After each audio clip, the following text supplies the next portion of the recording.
Good morning. Good morning. I'm not usually in studio at this time. And this day, this is a very special occasion. I've got a guest in studio. I love when people come to visit. Mark Wagner here, Dental Bytes. And without further ado, I'll just, instead of fumbling around awkwardly while you watch me here, let's get started. I have Dr. Fazel in studio here. How long was the commute this morning? 45 minutes. It's not that bad. That's not that bad. It was okay. Yeah. It's not record breaking. I've had people here from Winnipeg. I'm just kidding. Thank you so much for making it out here. It's always nice to talk to people in person, and 100%. It's less stuff for me to less buttons for me to mess up. Yeah. No, absolutely. How was the weekend? Pretty good. Yeah. Just running some errands and hanging out with family, but very good. Yeah. What do you do when you're down? You are super busy, and we'll get into your practice and what's going on with that part. But what do you do to just disconnect? That's a great question. I don't know if I ever disconnect, but sometimes, I hang out with my husband. He is very calm and zen, and he always gets me to not check my phone every 5 minutes or not go on my emails. So I get to spend some time with him on the weekends, which is great.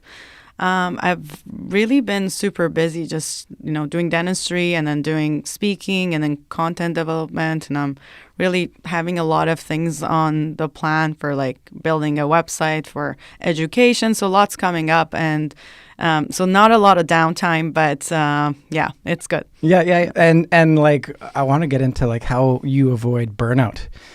You are buying practices, you're speaking now, which is awesome. Are you enjoying doing that? I love that. Yeah. I think that is one of my main passions now. And then I didn't know, it just happened to, happen. And now I really, really do enjoy it. Yeah, I'm not surprised. I usually, get poked being the top 1% Invisalign provider.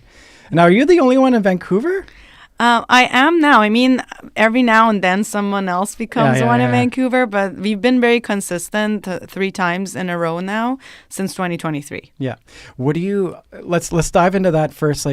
How fun is orthodontics?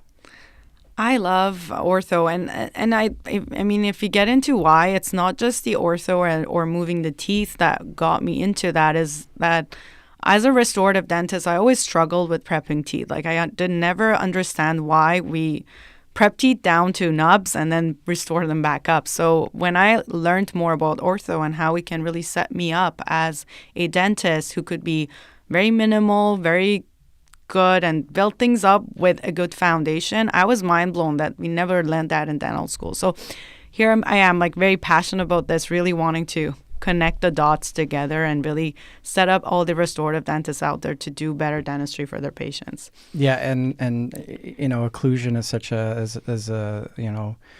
big deal too, 100%, right? 100%. And your airway. Are you interested? What are you looking at when somebody comes off the street? Yeah. It's, hey, I want Invisalign. It's okay. Yes. How does that process look for you? So for us, we mainly look at how people function, how they eat, how they swallow. Definitely airway is something we check. It's not my specialty. I do have a dentist that I work with who does have more focus on that, but definitely evaluating TMJ, muscle pains. I don't let people walk around with pain. I don't think pain is normal. It's a sign of damage. And we can't just give people night guards and assume that they're healing. It doesn't work that way. So again, that's one of my things to go trying to really educate the public and learn myself. I'm taking COIS and hopefully graduating from COIS next year. Really want to connect the occlusal philosophies to orthodontics and build something that works for restorative dentists too. And again, because not all of us want to do class 2, class 3 correction and 3 years of ortho, but even if you can set up the occlusion properly or be able to assess the muscles and not just kind of prescribe night guards just because we don't know what else to do, doesn't really set the good stage for our patients. Yeah. What education has been monumental for you? What have you enjoyed the most? It's been COIS. What kind of shines? What's the shiny learning that you've had? I think three things really set me up. So right out of graduation, I worked in an office which was a Galler focused office, and I took Dr. Galler's Reengage course literally right out of the get-go. And right after graduation, I did that, and I learned about starting, my ortho journey. And I think a lot of dentists started there because he's very motivational, very passionate, and gets you excited about it. So I got into it, and then after a year or two, I wanted to do more. So, and at the same time, I was doing Kois. So Kois is also the second person that I would say really, really opened my eyes, because occlusion is such a buzzword right now. People just talk about it, but it doesn't make sense. It's complicated when we learned it in school. But then Kois comes and he just simplifies it. It makes it so understandable and so fun to even look at. So he was the second person. I think Stephen Schalk was like the third person that really affected me, in the sense that actually as a GP, you can do proper ortho and you don't have to do GP orthodontics, which is a very popular term these days to like do shortcut 3-month ortho and feel okay about it. He treats patients to the level of orthodontist, and I really aspire to be that, and I've been doing that. So I think these three people really kind of meshed who I am today. And again, I'm trying to be better and taking more education as I go. I think, it's that piece is super important. There's always something new coming out, right? Yes. That's awesome. Like Shulk, like he's practiced, like I've been through a few of his courses now. Yes. The guy only he's in practice 5 days out of the month. That's wild to me. That's it. And that's exactly it. Like once you get your systems and have everything set up for you and you know what you're doing, you don't have to work as hard. Like you work smarter, not harder. Yeah. We say that all the time. It is a thing. And same with me. Like now I do travel and go speaking places, but my office is working because the team is very nicely trained. Everyone's efficiently working, and we have a system. Now we know how to do things, and it's not just me running the whole show. Everybody's really responsible for making the office work. Let's dive into that. Systems. Okay. Yeah. Like how important is that, right? Like you just alluded to that. Like what are 3 key things that you've set up that you can now, take a deep breath and like go and leave your baby behind? I think the main thing is having people responsible for certain tasks. I mean, my office manager, of course, is a big, if Amy wasn't there, I probably wouldn't have been able to do any of the stuff that I'm doing. So Amy's been like running the show and making sure everyone's doing the right thing. For my team to actually know why we do the things we do. Like we all have a purpose. We all care about what we're doing. And I find this is very lacking in our dental industry, where team members don't really know why they have to take a scan, why they have to talk about aligners. Like they just do it because they're told to or they know how to, but they don't really care for it as much because they just don't have a purpose about it. So that's one thing. Why? In your opinion, why is that? I think it's the lack of communication, the lack of leadership. It's really, soft skills is something that's missing from the dental field quite a bit, just because we never got trained properly in dental school. I mean, every individual in a dental office is trained separately. Like our hygienist has been treated independently, our dentists, our teammates, everybody's learning things on their own. And then they come to this office and they're supposed to form this team, which doesn't really work that way. You got to really know how to work in a team. And then as dentists, we have to know how to lead a team. Like leading and being able to have people follow you is not just, you just start doing it. You just have to really educate yourself, be involved with it. It takes time. It takes energy. You have to spend time with your team. You can't just have it all happen at the same time on its own. And you're taking responsibility for your destiny and for your practice too, right? Like that's a huge part of 100%. it. How do you motivate? What's your motivators? Like, how do you keep your team contributing and being a part of it's your vision at the end of the day, but how do you allow them to be a part of that? I think the main thing is, again, first of all, finding what makes them happy. Make our purpose their purpose and make sure they understand why they're doing what they're doing. And again, some people might have different motivations for doing things, but just knowing, getting to know your team and what they like and what pumps them up, what makes them excited is how I go about it. And I really spend the time to get to know my my staff, like everybody from my hygienist to my CDAs. I know what makes them happy. I know how to inspire them because of knowing them personally and what type of a person they are. So again, taking the time to getting to know your team, it might sound like a lot, but it just makes your office systems work so much better that it's worth it. Totally worth it. It's a human-driven world, right? 100%. Like I think, systems are important, obviously, but, do we miss the whole human part of things? Like with all, you're rolling around with all this technology and all this knowledge.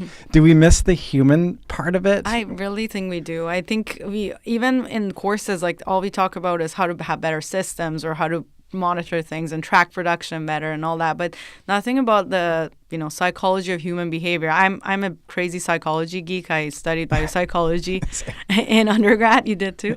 Yeah, so that's why I do get it from a human level when you talk to someone, how to inspire them, motivate them to really have a shared purpose with you and not just giving people something like a task to do without any guidance, without any passion for it. Are we at risk? Are we at risk with how things are driving forward? We can dive into AI, all the software that you have at the front end, and you're, looking at reports and looking at production. Like, where do you find balance in it all? I personally don't think we're at risk yet, maybe one day, but right now I still feel like there's a lot as a human we can bring to the table. But AI, I right now leverage it as something that's really helping us do better. I used to resist even like asking a question from ChatGPT because I'm like, I'm smarter than that. I don't need that. But now I actually, when I need something, like yesterday I was reading an article and I'm like, can you show me more articles like this? And it gave me like 4 more articles. I'm like, why not use this? Like, it's so awesome for me to be better and do better. And I don't think it's at risk yet, at least from my standpoint. And I'm actually enjoying using AI quite a bit, but I don't know what's to come. Me too. Like, I'm actually gravitating away from Google and sort of my information queries. I will prompt ChatGPT to curate just something really specific, right? I just find that Google tends to be a bit of like a rabbit hole, right? Sometimes, yes. Like ChatGPT, if you prompt properly, that's the science of it. Just to like give you that information on a silver platter now without it being advertised. I bet you the advertisement's coming next though. What I find though with ChatGPT, if you ask very technical stuff, like let's say I ask a very orthodontically related like specific question, sometimes it makes mistakes and I've actually corrected it and I'm like, no, actually this is not right. Yeah. And then it goes back and it corrects itself. So it still has its goods and bads. So you just have to take it with a grain of salt. Sometimes some of the responses, sometimes like, oh, actually that's not true. But if you use it as like a little guideline, especially again, I use it as, let's say I have already scripted something really nice and I'm like, what do you think? Like, what are your thoughts? And can you give me some feedback on this sentence or whatever? It does work well. I'm a Marvel nerd. Okay. I don't like Jarvis helped Iron Man out, right? It's like his assistant, right? I think if you don't use it as a crutch to, it's figuring things out for you, but you're using it as a tool to curate, option A, B, and C, and then you use your head. Okay, it's a combination of this. I need this, this, and that. Right. Like it's not just one prompt. I find that you have to give it information. Yeah, you're having a conversation with it for it to be successul. For sure. Are you using that in practice or helping you out at any, not clinical stuff, but like in driving the business? We don't use ChatGPT for that. AI-wise, we use dental monitoring. Yeah. You probably heard of dental monitoring. Yes, so it's one of the coolest AI out there. I mean, it detects little changes for someone who doesn't know. So basically, we monitor our ortho patients on dental monitoring. They scan themselves, and then we see their scan, but the AI will give them feedback, give us feedback in terms of what they're doing wrong and how it's going. It's really awesome how we can leverage that so that you don't really have to have as many in-office visits. And honestly, sometimes you might not see a 3 millimeters of recession starting on a tooth, but it picks up on it. It sends you a little notification and just lets you know to watch out for things like that. So it's really, really cool. And like monitoring your patients like on a regular, that's so cool, right? It's so cool. Yeah. Like you can see changes every week. The patient can see their own before and after video as they scan their teeth. So every week, like they get their scan report. It's really encouraging for patients to know that, hey, someone's out there watching you and making sure your ortho is going well, as opposed to giving people like 20 trays and just good luck. Yeah, and, peace out, bro. Figure it out on your own kind of a thing. So it's really great. My team is really well trained now on managing it, so I'm not as much involved in actually seeing all the scans all the time. But if there is a concern, if there's something that comes up that doesn't look normal, then I, of course, jump in and try to help out. I mean, that's amazing. Like, there's diagnostic tools coming down the pipeline too. They're already out there. Yes. Are you using anything yet? I haven't been. I've seen Diagnocat and Parallel AI and all for like X-rays. I still haven't dived into it again. I was a bit resistant with AI in the beginning, I'm slowly like dipping my toes. But I think it's amazing. It's especially if someone's just starting out of school and really wanting to like learn how to read X-rays better and what to diagnose and not. Taking it with a grain of salt, of course. Again, you always want to use your own judgment, but it's awesome to have that. We also have the NERI with the, iTero scan, which is not AI, but technically like helping with diagnosing cavities. But again, you always have to use your judgment as a doctor, but it's really cool, all these technologies that are out here now helping us. Well, I heard this the other day. And this is going to be the future. Like my personal opinion, and it's shared amongst other people that I've respect. AI is going to drive more change than the Industrial Revolution.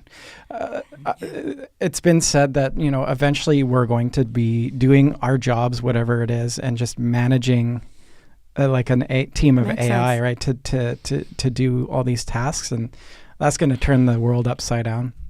But like it's really interesting because I just dive into these things. I'm a complete I was one of the first people that I know of that have dove into ChatGPT and things. Not tooting my own horn, but I'm into the deep end type of person. Right. I just find it really interesting. That's kind of seeping its way into everything. No, of course. And to just hear folks like. It's a cool tool, Yeah, totally. I think it's going to change a lot of things. And that's why one of the questions people ask me is like, do you want to have kids? And I'm like, not really, because I really don't know where the future goes and what do I want to tell my kid to become. Like my parents, they knew they want me to be a doctor and they knew I want to, I should grow up, become a doctor. I was a nerdy and I loved sciences, so it worked out. But I honestly don't know, like, what type of doctor is going to be having more success in 10 years? Like, how is that? Is radiology going to be around? Like, what if, everything goes on AI and we can detect every single type of problem, through AI, and you don't really need the amazing field of radiology, which is, I love radiology. I wanted to actually I was thinking about becoming a radiologist at one point. So AI is really changing the dynamics of what's going to happen in the future. And that unknown is actually giving me like fear of, okay, maybe I don't want to bring anyone else to this world. I need to figure this out on my own kind of a thing. But it's really cool. I'm teaching my kids how to use it already. I mean, you got to. You can't like be in denial, and like lots of people are, and I'm like, I don't think it's not going to take over. I don't think so. We have this kind of like this taste of the the Terminators or the Matrix. The Terminator and the Matrix was written by the same person, by the way. Mm-hmm. Like I think humans have sort of this innate instinctual thing to maybe fear. It's like if you don't have control, you're in trouble, sort of deal. But it's a tool. It's going to circle stuff for us. Yeah. It's going to do a really good job of circling things that we know. It's going to be human driven. Yes. It needs us for now, right? Yeah. I don't think it will replace anything yet, but it will definitely streamline our lives and make it easier. I think it will replace things, but it'll just change things. Like in the Industrial Revolution, you had folks on an assembly line. You don't need that anymore. Mm-hmm. Like you can put those people doing other higher, more value positions to drive our species even further. Like we're going to go off on like a real cool nerd tangent. I'm very cool with that. So are like you're not using it in like at a day-to-day, like what other, I know we could talk about, what other cool tools are you using? So in office, we use exocad a lot for designing the smiles for our patients. So I used to do a lot of bonding after ortho. I love, putting teeth where they belong, but also shaping them back to where they used to be and how they used to look. So I always encourage doctors, like, after you align your teeth, I mean, you can always manicure the edges a bit, but a lot of times people have lost a lot of tooth structure, so you can just shape them back up to where they used to be. So anyway, I used to do that a lot in the past, just freehanding it like most of us learned. But now with exocad, you can actually design teeth to be exactly how they're supposed to, and then you 3D print the model. Using that model, you can use it as a guide to really do things either through injection molding or through layering techniques to actually get it exactly like what the digital screen shows. So it's just made us such better and more efficient in what we're doing. So exocad definitely is one. I use Prime Scan and CEREC for milling our in-office crowns. So we do 1-day crowns in the office, and patients love that. They hate the temporary. They hate 2 weeks of waiting for that. So lots of stuff like that. What's your involvement with your laboratory? I work with a lab in North Van. They're great. So we work with them, again, very much digitally. I've started using Evident, actually. I forgot to mention that. So Evident is, fully digital, and I'm actually really enjoying it. So you give them a few files, like let's say photos or a scan, and they basically like design your whole treatment plan in like a day. And it's crazy. Like you get this thing called dental facial analysis. It's something under COIS. So you take these 5 photos, and then they gave you all the numbers in terms of like how big the teeth are, how long they are, how much the lip moves. And all of that would take me like half an hour to 45 minutes to collect that data for my patients prior for a smile design. But now I just take these 5 photos, takes about 5 minutes.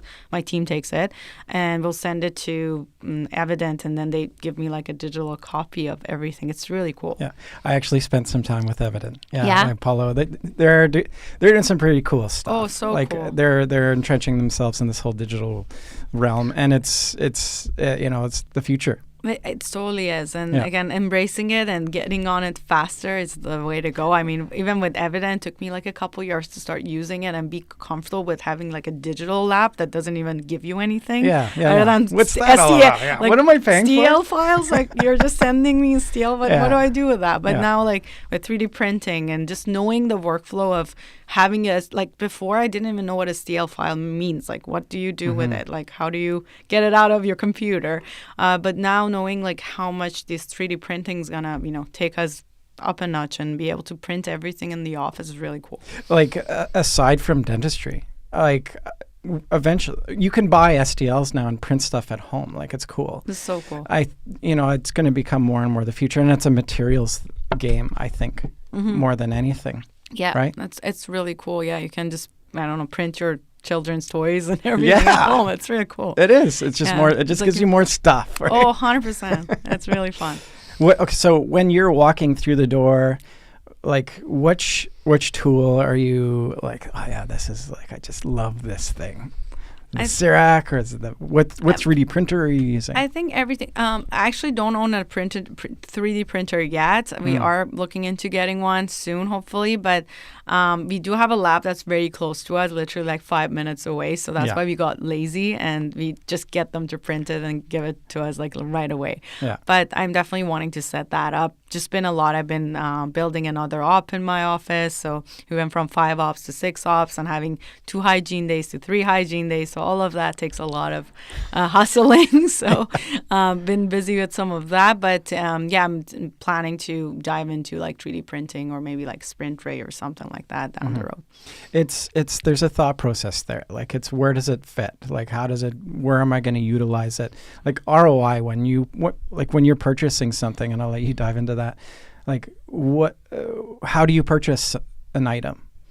In terms of like a piece of technology, are you the type that you'll research it over 2 years and you'll find out which ones are the best, or do you just like, ooh, that's shiny, I want it? Exactly, like that's how I've worked like that my whole life. I just bought stuff just because I liked them, not because I did research on them, and it worked out. And I always even say for dentistry, I do things because I'm passionate about it, and the money comes after. It's not about the money first, and then it just works out somehow that, you know, the production, all of that comes just because I'm so passionate and so excited about what I'm doing that everything works out for the best. So that's the type of person I've been my whole life. Yeah, I love that. That's great. Let's dive into that. Like, what do you love the most? What do you love the most about doing what you do?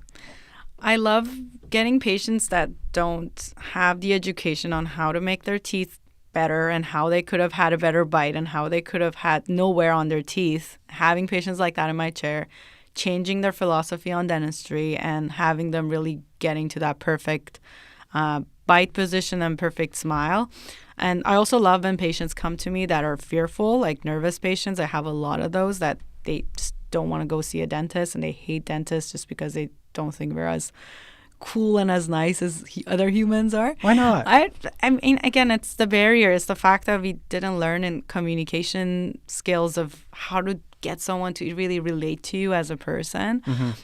So I love finding those people, and it takes probably a couple of appointments, and then after that it's like they trust you so much and they feel safe because they felt this unsafety of going to the dentist and having post-traumatic stress disorder from that because they just felt unheard. I think a lot of us haven't learned to listen to our patients, hear them out. People experience pain very subjectively. It's very different from person to person. You can't say someone's being dramatic just because we can't feel their pain, because, you know, I personally have a low pain threshold.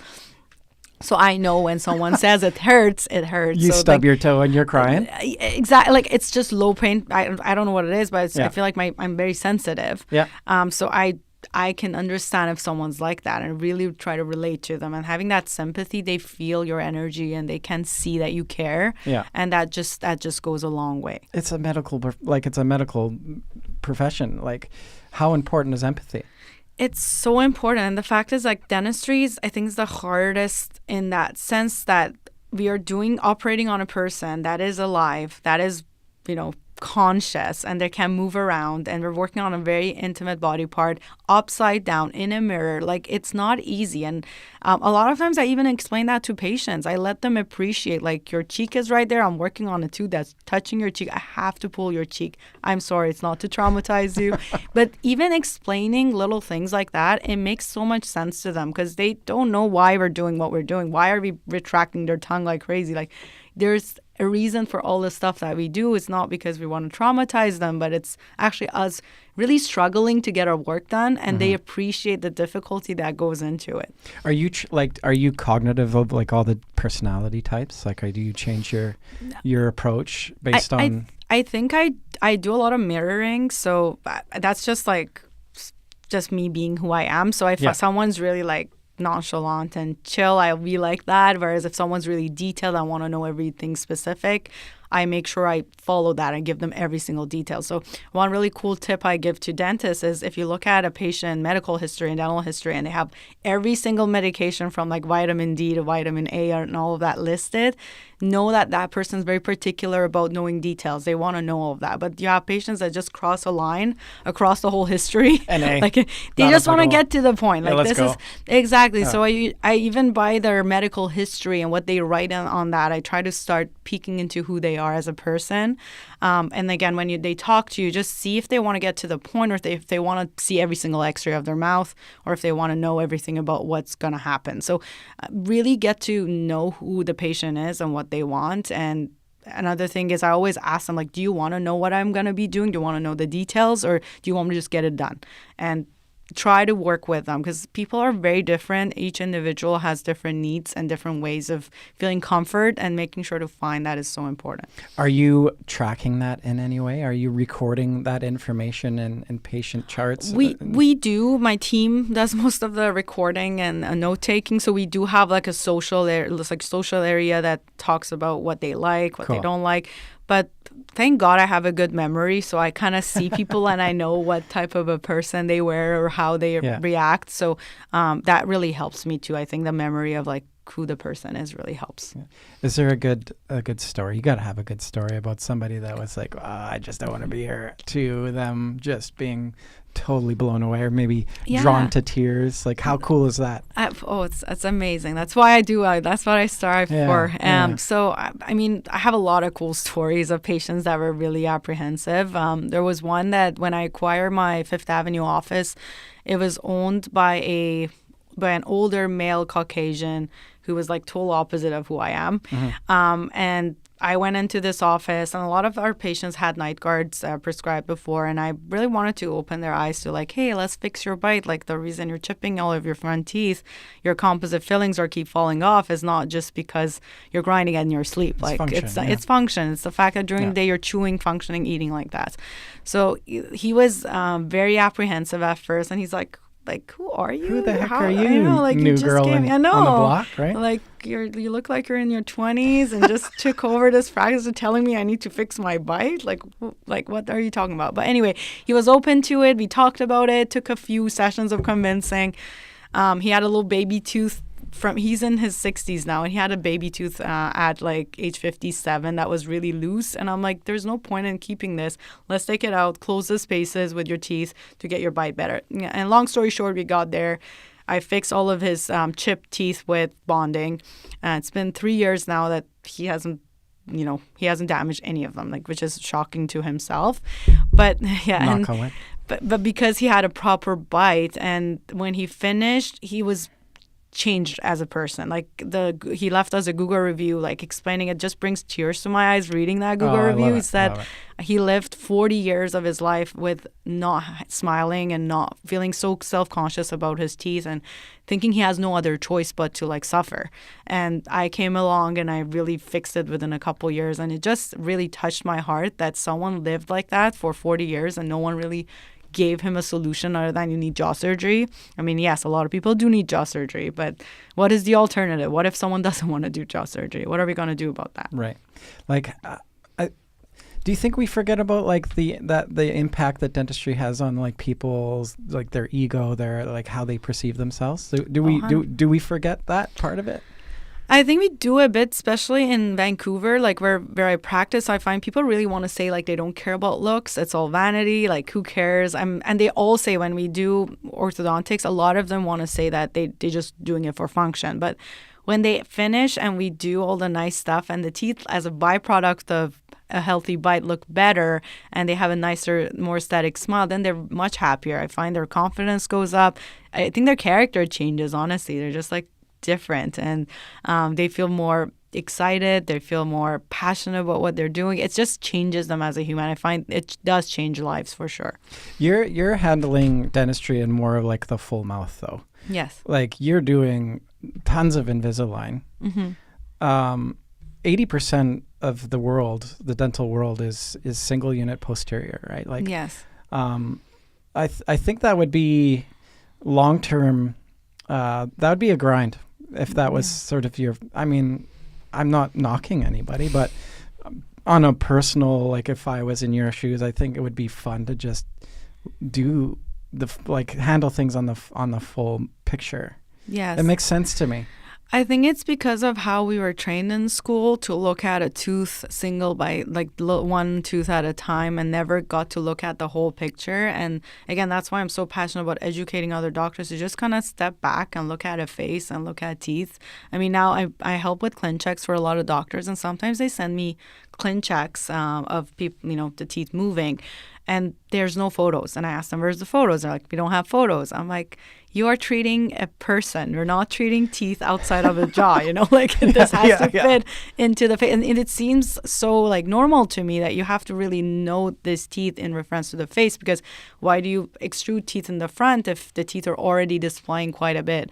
But these things are not taught really well. I think we didn't even learn that much of principles of smile design back in school. I took a lot of courses after school to learn like digital smile dentistry and all that stuff. So it's a lack of education and lack of focus on things that really mattered. And all the focus was just on like probing depths and fixing cavities. I mean, I graduated 8 years ago, and I did more amalgam fillings on my patients than composite in school, which is ridiculous because no one really does amalgam anymore. Yeah, that's interesting. Why do you? Is it just we're getting a baseline in school? Is that your thoughts? Like, what would you change now? Like, there's an explosion of technology. There's an explosion of material. Is it? Is it a foundational piece that school gives you, and it's up to you to then go and fulfill your destiny as a practitioner? Like, what are your thoughts there? What could be changed? I think for my dental school personally, I think the main thing was that mainly the dentists that didn't want to practice anymore started teaching. And they say it as a joke that if you can't do it, teach it in school. Yeah. So and that was what was wrong. I mean, I remember when we had a couple of doctors that actually had good practices and they actually had patients. We really enjoyed learning from them, but we had a lot of instructors that weren't practicing on patients for over 20 years or something like that. Right. So that made it a little bit irrelevant. And the fact that, again, you didn't see people that are practice owners and really seeing the application of doing things other than just like the science or the theory behind things. It was really challenging to learn everything in dental school. So I think maybe because doing dentistry is a lot more productive than teaching in a school. So we don't have a lot of productive dentists who do really well go back to dental school to give back and teach unless it's really from the goodness of their heart. Yeah. So there has to be some way to recruit those people. I don't know, financially, emotionally, somehow for them to be excited and interested. I mean, I would be one of those people that would go and help, but they basically don't reach out. Like they just find, I don't know, internationally trained dentists that just came from another country to start teaching these doctors who are really new, and they need to learn from someone who's been here, who's been practicing, who's seen the patients for long term. So there's a lack of proper education, I think, going on for sure. What's the term? It's wet glove, right? Is it? Is that the term where Yeah. it's like somebody's like they're actually practicing is wet glove? Yes. Yeah. Like what you said to me, it makes so much sense. So it sounds like, what about like in terms of the curriculum? I think the curriculum also needs an update. I mean, it's really old school still. Again, we learned amalgams. One of the biggest tests we all failed was like doing an MODBL gigantic amalgam, like filling a whole tooth with amalgam, which I only did on a plastic tooth my whole life, and I failed probably 4 times until I got it. But that was the only time that I had to do that. I mean, now with CEREC and with onlays and with doing like what we can as dentists, why would you even do that? No one really wants that type of treatment. They all want to do the best for their patients. Yes, I get it. If you have to do something temporary, you got to take temporary measures. But again, I don't see the need for spending hours and weeks of training to do something that you're going to maybe do once in your whole career. Does it give you some sort of foundational knowledge though? Like, is it can you piggyback and it's like, I don't think so. No? Yeah. So that seems sort of like it was interesting. No, I didn't find any good results from that. The other thing was we had like a whole module on punching rubber dams and putting it on on plastic models, and I'm always in shock of like, okay, well, I never had to do that. Yeah. It's good to know how, and if Sure. your assistants can't do it, you can help them. I don't think I can now. I haven't done it in like 8 years. But it's good to know how. But we literally had like 3 months of training on punching rubber dams. And I was like, this is ridiculous. Like I need to work on proper dentistry stuff on my patients. Yeah. So what tips would you give somebody? They're in school right now. Like you fast tracked yourself. Let's face it. Like 8 years, and you're seeing so much success. Like what tips would you give to those folks that are in school right now that are, I would say get through dental school. Don't think that this is going to be the end all be all for the education. It's sad because we're spending like $350,000 or something on our education to get this license. Yeah. So you expect to come out knowing everything. But I think as long as we know not to put a needle in someone's eye, we passed and we did well. So then you come out and you have to... Is that how you get the tick mark? Yeah, that's exactly. She didn't put the needle in the eye. We got another one. Did you get her $300,000? Exactly. Like just knowing the very basics of, okay, this is not okay or this is okay is fine. And then you just have to start educating yourself. Like the one thing I find with doctors, they're very resistant sometimes to take continuing education, and they say it's expensive. And the amount of give back you get from a course if you apply it, and that's the key. Like, you have to come back and start doing what you learned. Like, when I went to Kois last week, literally I came back, and the day after we started fiddling around with the Kois classes, I started working with evidence, and they were just like, oh, you just took the course and now you're starting to do everything. But that's the key. Like, take the course, but go ahead and apply it in your practice. And it's not hard. It's just taking the time to educate yourself and implement it. And that makes everything so much better. Your patient's going to enjoy it. You're going to really love what you've learned and apply. So I think continuing education is everything. I've been through some of these courses as a not right. I've seen the amount of information in these 3-4 2-day courses. How the heck do you retain all that knowledge and then Monday morning come in, get the team has to be involved in it as well. What's your steps in that? Like, do you bring a team member along in some of these things? So yeah, sometimes I do, depending on the course, if there is a lot of team information for sure. But I mean, when I go to Kois, there's no team component. You can't really take a team.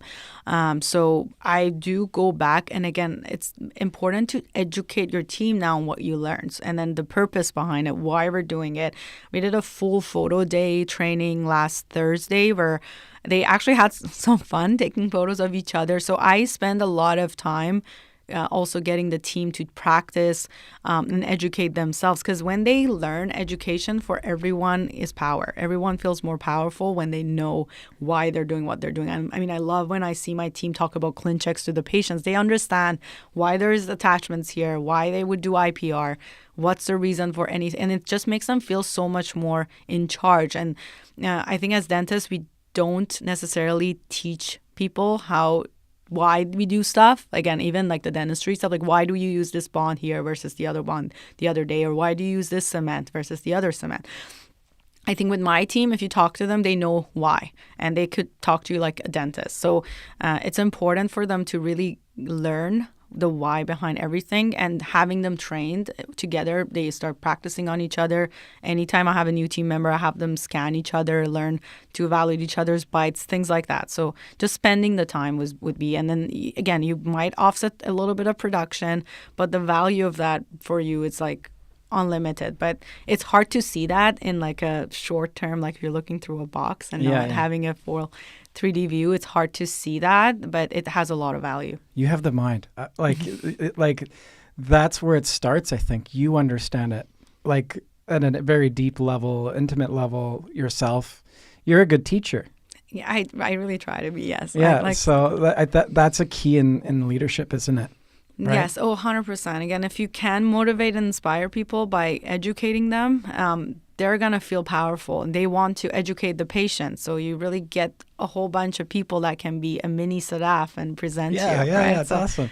And how much easier does that make your life? Well, so much better. Like, do you ever feel like a little apprehensive about giving away some of that? It's control, essentially, if they're taking the lead in that conversation. And that's the thing. Again, I find sometimes doctors don't want to give that control to their team just because they want to have all the power. They want to be the knowledge. They want to be the guru. But it's really it works the opposite. Like, you actually holding things back for your office to succeed. It doesn't make your team look good when they call in to talk to your receptionist and they don't even know anything about how your treatment plans work. It just makes everyone look not very smart. So I find when you give that information to your team and they're all empowered by it, it just makes them excited about what you do. I mean, when I go on missions of like teaching or, going to take more courses, my team is excited with me. I go back and they're like, what did you learn? What was it that we need to implement now? Yeah. And they all get excited about my mission with them. So make it a shared goal, a shared purpose. It's everything. Yeah, I love that. That's cool. Yeah, they're feeling like they're a part of it. For sure. That's like, I can't imagine being, in a practice and feeling that disconnect, and you're just clocking in and clocking out at that point, right? If you're not a piece of it. Exactly. And it starts with you. I mean, as I always tell dentists, like, it starts with us. We have to be that leader to get in and get uncomfortable with situations that we don't like. For example, when I wanted to start our Instagram, now we started with like 100 followers, our Fifth Avenue Dental Center page. And we had not many traction. I mean, nothing was getting likes or anything. So I had a really serious meeting with my team like 3 years ago, and I'm like, guys, I think this is the future. I think marketing's gonna, take a lot of leverage from social media. So we gotta do more of this. And at first they're all like, whoa, like I don't even post videos on my own, social media. They didn't want to do it. So I started doing it alone. Like I just posted goofy stuff and educational stuff. And little by little, they started trickling in. Like they felt bad that I'm just the only one like putting myself out there. So then we became this like big team of doing funny stuff, doing stuff to show our patients that we're not actually very scary. We're very fun. So then we are sitting at like 21,000 organic followers. Our videos, like right now we have a video that's getting like millions, 2 millions or something views. We have lots of videos like that. And it's just because of the human side of a whole bunch of people that actually enjoy their job and they're actually there to do what's best for their patients. Yeah. And honestly, like you're talking my jam now, right?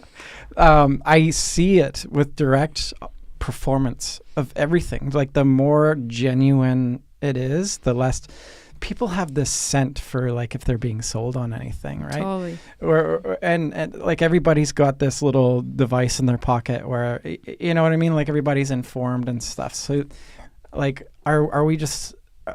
are we afraid to be ourselves? Like in the beginning, like this was terrifying to me. Like being here, I think it became easy when I just, I'm just myself. Yeah. Right? It's a little bit hard to be vulnerable these days. Like we all live in a world where we want to put on a show and show how life is always absolutely perfect. It's not. Nothing. Yeah, no, it's like terrible some days. And yeah. I like to share, like some days that I'm not having a best day, I like to share that. I like to show that I'm human. And I see that really connects and resonates with a lot of people because we don't have that authenticity and, vulnerability in a lot of people these days. And we always see the perfection and the great days and the great travels and the business class and all. But there's a lot of shitty days where we are not really having fun or the food sucks or something goes wrong. And to be able to like show that we are human and we all experience that as a whole, community is such a nice thing to see. Yeah. I like we didn't script any of this. Like it's just I turn things on and just I think the best comes out when you just kind of see what happens. Sometimes there is sort of that base plan, obviously, but the real magic happens when you just it's not manufactured. For sure, yes. Let's get into marketing. Like what things are working for you?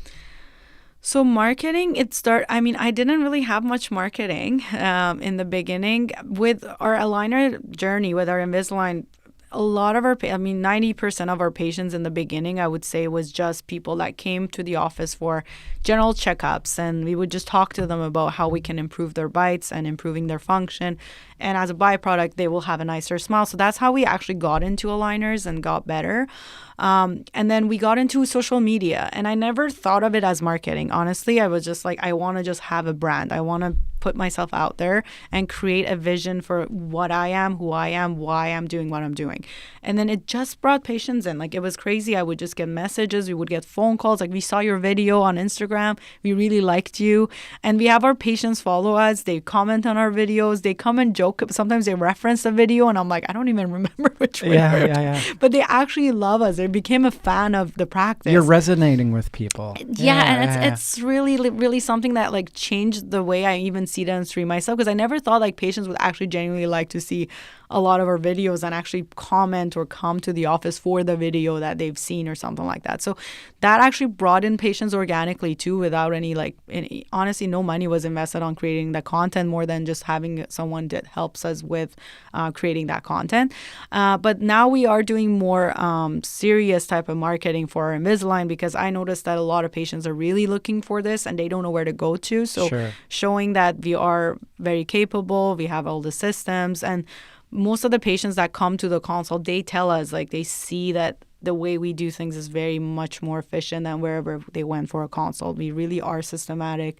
We've done it so many times now that it's just easy and, really streamlined workflows for us. But like this is just it here. Like you're the the content and stuff that you're putting out there is just an echo of what's happening in the practice, right? Exactly. Like a lot of people are like, what should I post? I just don't know what to post. Like I think before, and you talked about brand too, it's these people are developing a relationship with you. It's a one-sided relationship with you before they even see you. And this is why like it's your digital, like you're going to get more traffic past your business, and this is beyond dentistry. You're going to get more traffic past your business digitally. Oh, 100%. Again, these days it's just all about being present and having a brand and showing who you are. And people that resonate with you come to you. And that's the fun part. Like most of I would say almost all of my patients are people that actually love to treat. Like they're fun, they're engaged, they really care. I don't have people that are not like my personality, because I guess they don't come to me because they don't resonate with me. Your content is a filter for it really. For that's sure. That's what it turns into, and that's the difference between this Google search you need to do that as well, right? But it's you're putting yourself out there, right? Yes. And that's not easy for everybody, but that you want to attract people that should come and see you, right? Exactly. I mean, if someone doesn't enjoy a lot of chatting and like they don't like the bubbliness of our office, maybe this is not the right office for them. Yeah. And that's something that they can actually evaluate for themselves. So I think it's always good to bring patients to your practice that actually resonate with your team, resonate with your treatment philosophies. I normally don't want to just have everyone join our practice. I think it's a very nice exclusive club for people that are actually really care for their teeth. They love to have fun, and they're not just there to, be scared or be fearful of being there. And honestly, I find like all of our hygiene patients, they're actually excited for their cleaning. Like they come in with a big smile on their face. They're having a great day at the office. So I really like the vibe of your office. I'm not kissing your butt or anything. It's a really like I can feel it. You've built like a really cool brand. Thank you. Yeah. And that just you're echoing that.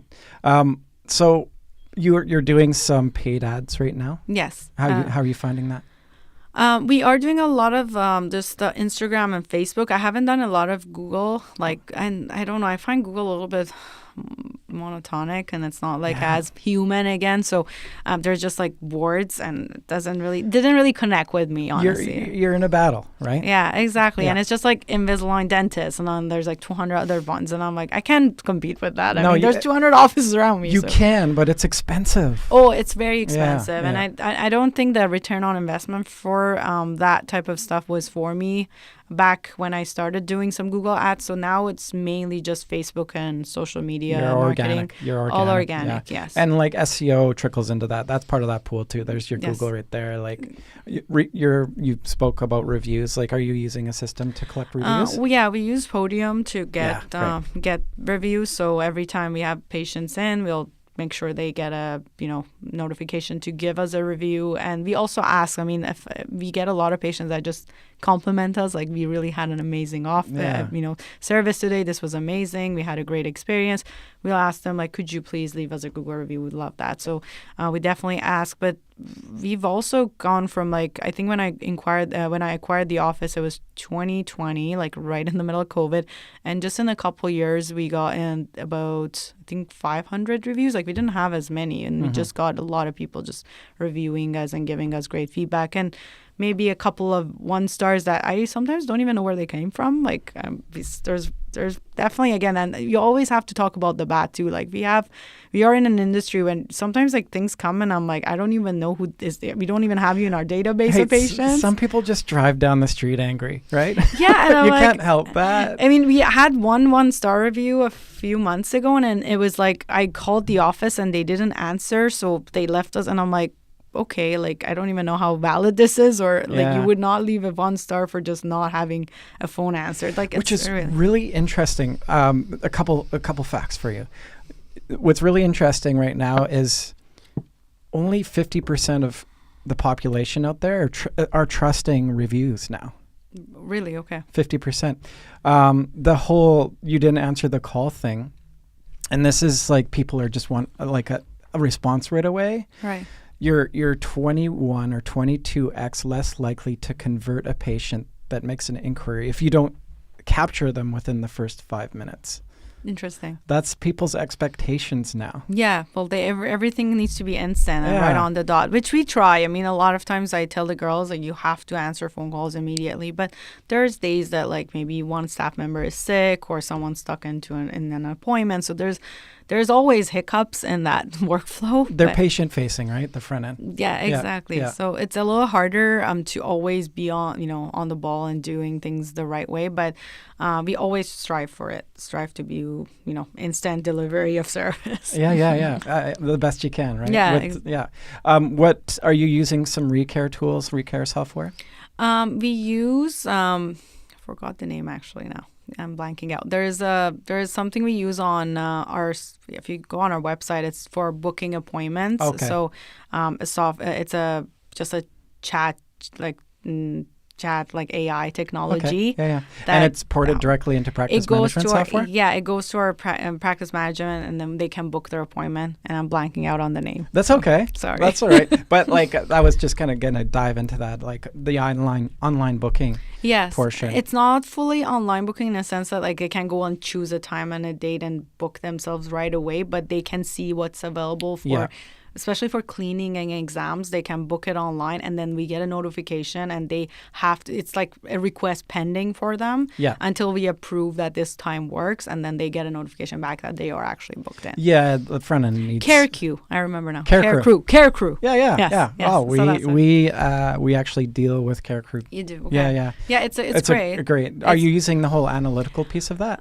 We didn't. So we did the whole thing, the whole shebang, and it kind of threw our systems out of whack a little bit because we have really good, efficient systems with our like monitoring of like sending notifications and monitoring how patients are booking. So we didn't want to mess with that. So my team was just like, let's just use this for our hygiene and our new patients and exams portion, but we can't really get people to like book their fillings and crowns. Like it's really hard to get all of that because different dentists work differently in terms of the time they need or the equipment they use. So we needed to figure that out on our own, but we let patients book their hygiene and their new patient exams or just regular checkups with going online again, requesting a time that they see available, and then we get back to them and approve it right away. That seems like to me that's, dealing with care, that's really the most logical, easy. Yes. Fail proof, right? Yeah, exactly. Yeah. Like you don't want to have a messy like request that doesn't work out and the patient gets frustrated because they requested something. And anyway, we made sure it's streamlined now, so it works really well now. Yeah. What else are you doing for your front end? Like in terms of training? In terms of training, my office manager is really great at using our software, which is Tracker. So she really knows all the details. It's funny, we had a tracker training one day a couple years ago, and she was showing the trainer how to do stuff. Oh yeah. So I'm like, we don't need these trainings anymore. Yeah, it's the same. It's like the wet glove part, right? Yeah, she's so good. She knows like how to do the codes and like super codes and all and connect them. So she's really great at training the front end on that. I personally take a lot of time to talk about the human side of things. Like if you're speaking about financial with a patient, how to meet them, how to talk to them so that they understand you're not trying to sell something, but actually trying to work with them. Like when you have people saying like, I need to think about it, most of the time is the fact that they really don't have their questions answered. So they're going to go think about it on their own, asking ChatGPT and Google, but you're there to think with them. So take the time. And it was a little bit of a hard time for them to learn to actually sit with a patient and be okay and comfortable with like thinking with them, because again, people say like, oh, $8,000, let me go home, think about it, and like, okay, bye. And like that's not how it works. You have to sit with the patient and figure out what they need to think about. They probably have questions regarding the treatment, regarding the payment plans, regarding how this is going to work in their lifestyle, and we are the best people to answer that. The other favorite I have is when people say, like, I need to go talk to my husband, like, your husband's a dentist. So with that, again, I always ask, like, there's two reasons why people say they need to go talk to their partner. It's either one is they're the financial decision maker. They're the one who's going to pay. So that means that they actually want to do this, but they need someone else approving this. So then talk to that person who needs to understand the value. Because if they go home and say that I need Invisalign, they're going to be like, no, your teeth are fine. Yeah. Right. But if they come to the office and we explain like, this is why we talked about this, and they understand the value of it, then it's a total different story. The second reason people might say I need to talk to my husband, and it goes back to reason one, is that they just want to get out and just figure out a way out that is easy, and that's the easy way out. So just figuring out which one it is. And again, I always have my front desk really diving into like what's going on and be comfortable with the awkwardness of like asking more questions and figuring out, and not in a way to be like salesy, but in a way to help people choose what's best for them. Options. Yeah. Exactly. Yeah. They're at the dental practice to get dentistry. Exactly. Like if they're in that room with you to figure out the finances, they're definitely interested. Like they wouldn't have been walking into that room to, ask about it. So they're definitely inquiring. They want to know more. So I think, again, we have failed as an industry to show our team that this is also, this has like another component of sales, but in a nice human way. That's where the gray area is. I think we don't want to, this industry doesn't want to be seen as like like a sales job. Like if you're educated and it's, responsible on your part, right? Conservative and given people the right options, the more dentistry you're doing, you're just helping people. 100%. I mean, again, it's all about delivering that vision and that really shared purpose that all of us have. So nothing is just because we want to do it, because we want to increase product. It's all about the fact that we care genuinely for giving patients what they need. And I have a lot of new patients that don't need anything, and they might have like the best insurances, and they just get a checkup and a cleaning every 6 months. Whereas we have patients that might need a lot of work, and we work with them, sit down with them. They need to know their short-term goals and long-term goals. Like, what do they want? Do they want to keep their teeth for the rest of their lives? Do they want to get dentures when they're in their 60s? Like, people have different visions for themselves. So figuring that out, asking them questions. And again, it might sound crazy and rudimentary that I keep saying, like, you got to figure out what patients want, but that's how you really win, because then you know where they stand and really guide them to get to what they want. If it's what they want, but you're educating them on, hey, this is what's happening. Like, what are you doing in that journey? Like, what tools are you using? Do you have the screen up and you're guiding them through like your radiography? Yeah. Your iTero scan, you're showing like the heat maps, the occlusion. What combinations of things are working the best to educate? I think the main thing is for people to understand the urgency, which we generally don't create that much for things like bite and worn dentition. And anytime I see exposed dentin, it's an open wound. So I talk about it in that sense. It's like when someone needs a root canal, we all jump into like having to do it right away, and it's a big deal, and your whole team knows that. Your front desk team sees root canal on your sheet, they will book that patient in. But when it comes to like occlusal issues where there's worn dentition, it's like, okay, now you can come back in a year and then we'll talk about it. And then 2 years pass and we talk about it. But it's creating that urgency with the patient in the sense that enamel wears down at a pH of 5.5 for acid, whereas dentin wears down at pH of 6.7, which is almost neutral. So patients need to know that. Like when they have exposed dentin, it's not safe. You're going to wear down your teeth about 10 times faster than if you had your normal enamel. So when patients hear that stuff and they see that education behind it, then they don't think it's just like we want to get them into aligners or we want to fix their bite. It's because we actually don't want them to lose their teeth. And honestly, it's been very rare that I asked someone, like, do you care to keep your teeth for the rest of your life? And they said, like, no, I don't care. Like, I'm okay to get dentures. Yeah. So it's very rare. I've had patients say that, and I'm like, okay, that was the old school way. And you know what? Patients don't know. Like, a lot of patients think wearing down their teeth to nothing is normal. And they need to know, like, in 100 years, you should only have about 1 millimeter of wear. That's what's normal. And if it's anything more than that, it's not normal. So I use the iTero for sure to explain that stuff. We use time lapse on the iTero, which is like a before and after. How cool is that? It's super cool. Like we had a patient that they had 3 millimeters of recession in 2 years, and the video kept jumping the gums, low and high, and the patient was just mind blown of like they don't argue with you anymore. You're not being like, oh, it was a 2, now it's a 5. Like it's not with a little mirror. Like, oh, yeah, here, like, can you see that? Like exactly, and then even like showing patients like X-rays. I know this is something that we've been trained to do, but they don't get it. They don't know what tooth you're talking about. You're like, which? So is that you've been talking about the lower right, and they're like, oh, so that was my top left last tooth. I'm like, no, like we're talking about another quadrant. So definitely talking to patients and even orienting them on the iTero scan, because they don't know their teeth outside of their mouth. So like, this is your left side, this is your right side. It's almost like talking to a child, but in a nicer way. But you have to like speak to them eye to eye and understand where they are in terms of teeth. And I think I try to take myself back to before dental school. Like I didn't know any of these stuff that we do. So you really have to see where they are and try to meet them there. Have you seen that Mr. Bean skit? Where he flips the film, pan, and then he flips it this way, and he's it's like, which one? He's drilling his own tooth. Oh, 100%. So that's exactly how a lot of our patients feel about the X-rays we show them. Like you're doing everything right, and it all stems from just your passion in just doing dentistry, I think, right? It's you really enjoy your work.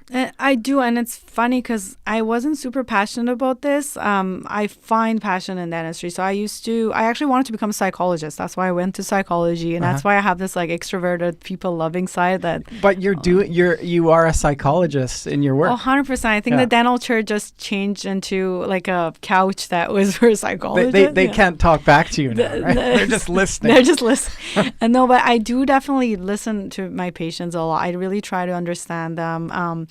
And I think that psychology aspect really helped me find my passion, which was finding patients who struggled years and years not having a dentist that was a listener, that was able to give them what they wanted. So that was one thing. The other is to really look at a big picture. Like I'm a big picture person. I'm a visionary. I don't treat like one tooth at a time. So just finding that I could do things different and stand out from, everyone else was really something that gave me passion. This has been amazing. Thank you so much for coming in. What else? Like in coming into this conversation, was there anything top of mind that like I hope we talk about this? I think I just love to be able to educate doctors to do better for their patients. That's one thing, and that's why I'm on this mission of traveling everywhere and trying to get this out there from a more human perspective of I'm no different from the rest of you guys. Like I'm not a genius. I just really love what I do because I really see I can change lives and influence people in such a fulfilling profession when we look at it that way, and the burnout goes away because you just feel so purposeful and passionate, and you have a fulfilling career. It's not just about like filling teeth, because no one cares about the MB2 we filled on a root canal, but people really see their smiles every day, and they see when we connect with them and they feel comfortable at the dentist and they're really excited to come see you. These are things that really changes people's lives. So that's something that I love to share with people as well. Beautiful. I love it. Thank you. Thank you so much for coming in. Yeah, of course. Yeah. It was great. All right. We'll do this again, right? Yeah. Yeah. Thank you. Can I take this off?